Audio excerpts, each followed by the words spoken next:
Can I just say, Esther, you are one wonderful woman, and Charles, you are very, very fortunate.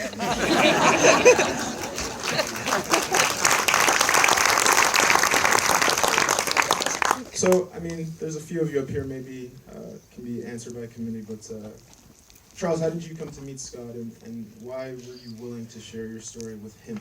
Like, why was Scott the person to tell your story? Thank you. Oe. Oe. Oe. That is peace. Yes. Well, thank you very much indeed, all the guests that has come to be with me and my wife Esther. We are so grateful. Thank you, Hot Dogs, for having organized about this great ceremony. And this is a living and a true story. Hey, it's an honor to have you guys here. So just be on the stage with you right now, like, I'm feeling something. Thank you. Thank you. I was in America, and one day in the morning, I was invited for breakfast by a friend whom I never knew him so much, but I came to know him through his friend, who was also a friend of me. And then when we had a cup of tea, early in the morning, around 6:30, early in the morning, this man said that he had a vision that he had read a book known as Father to the Fatherless, about Charles Mully story. And that made him really to think about having it being blown up through the movie. And he had a friend all the way in Los Angeles that he would conduct. And then he asked me permission to make the story known. And then I thought for a little while, and then I looked at him and I said, yes. I think I never thought about it before. And so he called him, and then I flew to Los Angeles, and I was going to do something else there, all the way from Atlanta. And then I met him and Lucas over there. And then we started talking. So that's how I got to know him. And then he came to Kenya after almost 3 or 2 months later. And then he started working together with me and my family and my wife. And then it took a time again for them to come back again. Really, I'm so thrilled and touched to see what came out of all this. It's a beautiful story. It really is. I don't want to take up too much time, guys. So if you guys have questions, please raise your hands. Try to keep the questions short. I will repeat them so that everybody can hear, and then we'll allow our guests to answer. So right here. The Indian woman who took you into her house to work when you were young, has she met you since all this has developed in your life? So has the lovely woman that took you in when you were young, has she re-encountered you since your life has gone on this beautiful journey? This woman, yes, I've met almost 3 times since that time. And it's quite a long time ago. When I got married, I took my wife to make a visit to this family. They were so happy to see my 2 children, and then to see the progress and the development success that I made by then. But for many years I've never heard about them. But I understand, I heard that they live in USA. Other questions? Yes, in the front. How much education were you able to have before you took that job on? And when did your facility in English, from going from the street to being able to become a supervisor in short order, how did that happen? So the question is, how much education did you have before you were able to take on that first role that kind of gave you your career a boost? Mm-hmm. It's really amazing, even to me. At that time, in the living in the streets and the living in very extreme poverty, and then went on again to walk the city of Nairobi, and then looking and knocking everywhere, and then found this family. And that time already, I was in high gear. I was in high hope that there was nothing impossible, that I had to work hard. And I really enjoyed so much working, doing my duties, doing everything.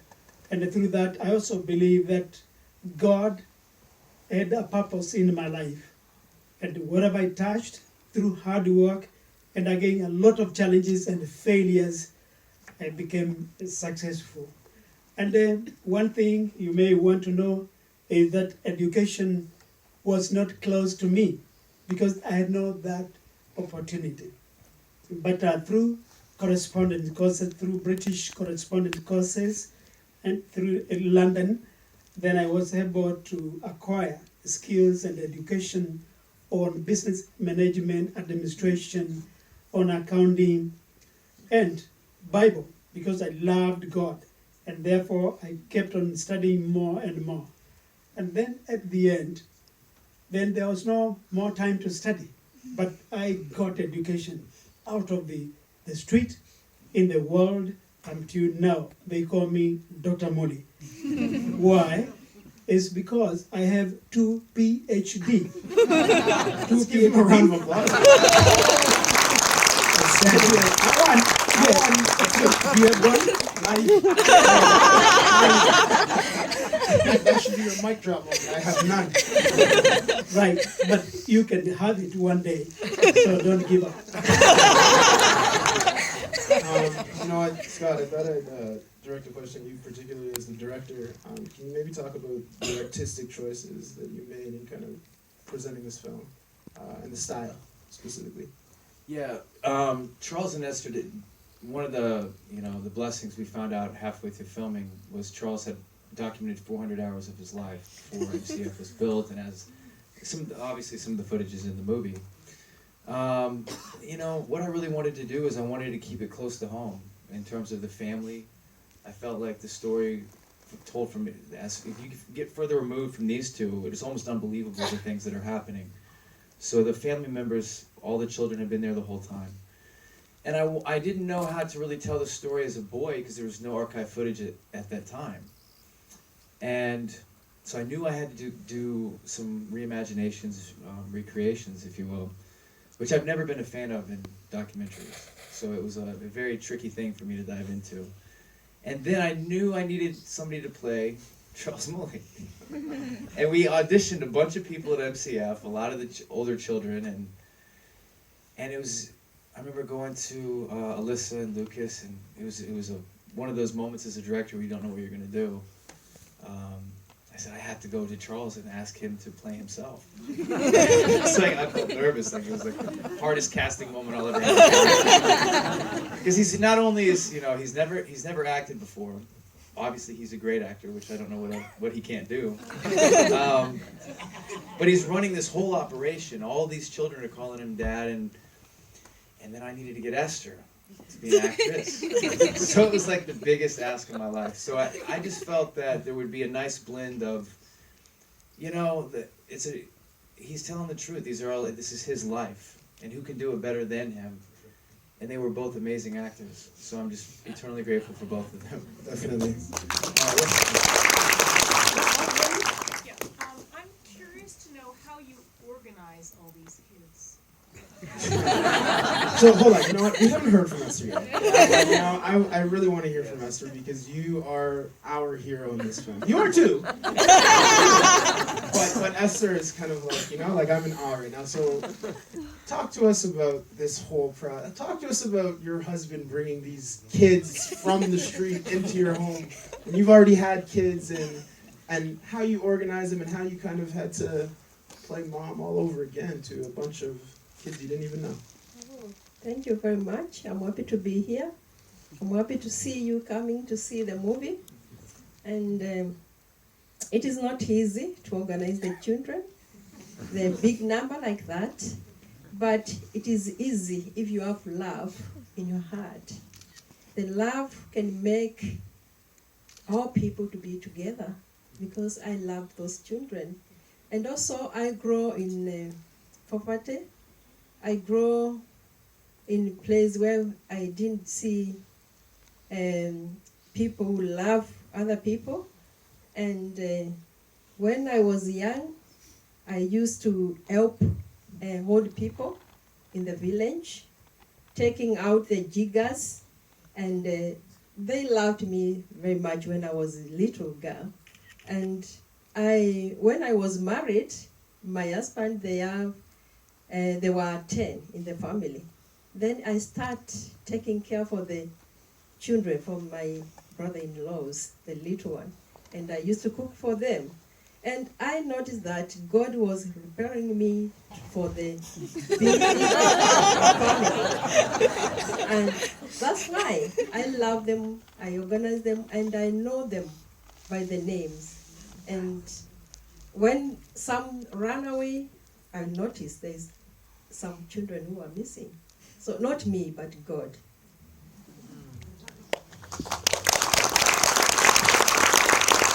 So we do have time for a couple more questions, so I'll come to the lady in the middle here.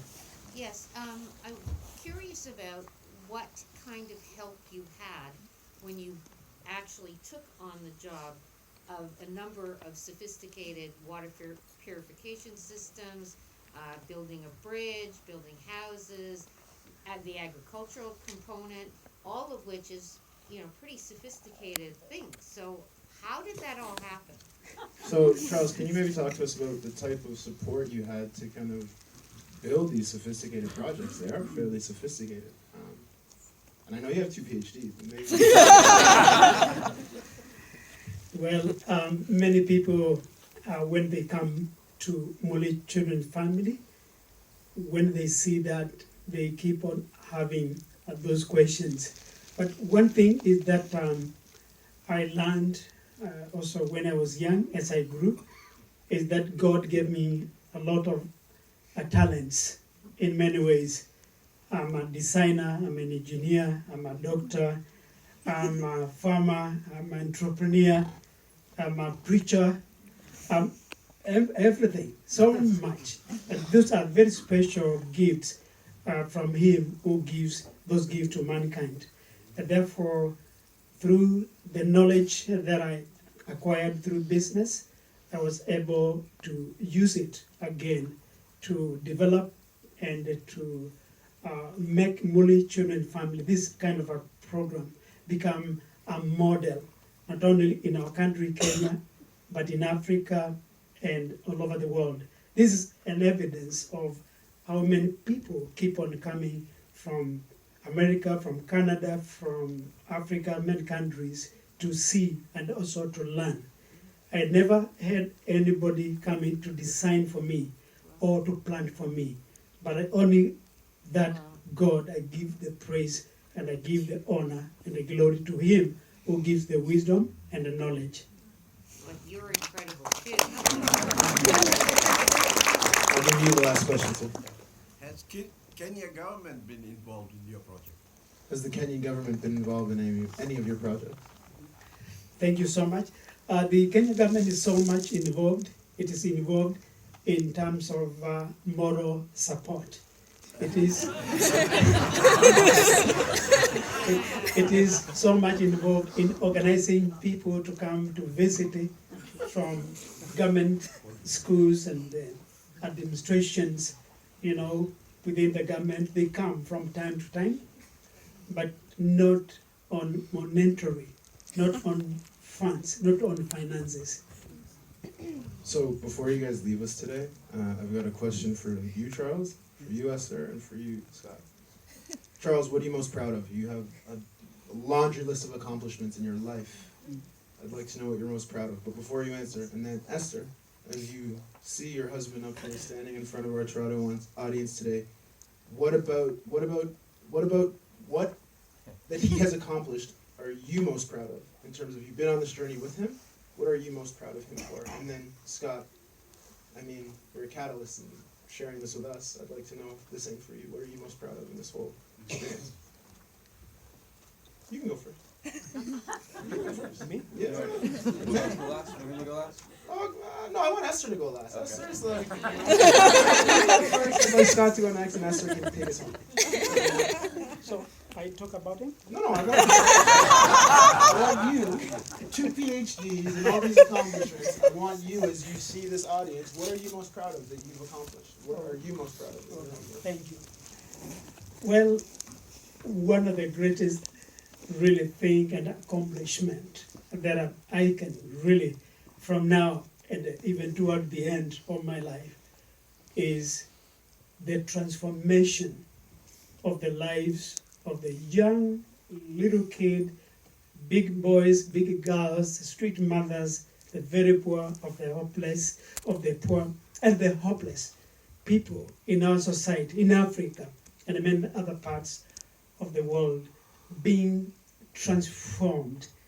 And my philosophy, my ideology, and my mission and a vision be so much accomplished, them be able to get those ideas of mine and the philosophy and the education that most of them, over 10,500 young people have gotten this all the year of the last 27 years. And when I look that is the biggest achievement. And then the community, over 58,000 people from the surrounding communities, and many thousand people, those who have had opportunity to visit the Mully children family and see what really is happening. And then number two of the same, it's about the education. I'm very, really humbled to see that all the young people who have been able to go through the program, and more others in schools and government and non-governmental organizations, being able to learn about climate change through the Mully children family, planting trees and all these things. When I look back, it's a really great achievement. And therefore, well, I cannot forget that. We salute you, sir. Thank you. Real quick, I would feel this is my team, and I just want them to say what the answer real quick. Yeah, I'm just extremely proud to be a part of this story and just be changed. I'm extremely proud to be changed and have this type of model this early in my life to help structure the rest of my life. Okay, I guess I'm most proud and humbled just to have been in their presence and to learn from such amazing role models. Sorry, we haven't all been together in a while. But Esther said it best, it's just about love. And the people who deserve it the least need it the most. Yeah, the reason why I handed them the mic, and I know some people are like, why are they doing that, is that, making a film or having a family or doing anything when you work so closely together, it's a really beautiful thing. So I'm really grateful for Hot Docs for having this film here, for this experience of getting to collaborate with these two. And there's times in a journey of making a movie when you're up against a million odds. You don't have any of the money you want, you don't have the time you want, but every little second you do matters because then it translates. And I'm really grateful for these two for putting up with me, and especially these two for putting up with me, because I was pretty demanding, and I really wanted to honor this story because what I'm most proud about is I'm just grateful that I believe somehow I got selected to head up this story. And I don't think in my life I'll be able to collaborate with people I love more or story I care more about. So, Scott, thank you for sharing that. And, to a mother to us all, the lovely Esther, please, you have the final word. What I want to say is to see the woman and the man of God, those children which we are taking them through to transform other people or society all over the world, because they are everywhere. So that will be my joy. And I know they will plant the seed which I've planted, they will grow and will. My English sometimes is very hard to say what I want to put on. So, yeah, to see everyone, all those children going everywhere and transform African and also in Kenya and all over the world. That's my joy. Charles, Esther, Scott, and the team. Clearly you guys have touched many lives, and today here in Toronto, you've touched all of our lives as well. Thank you so much for sharing this with us.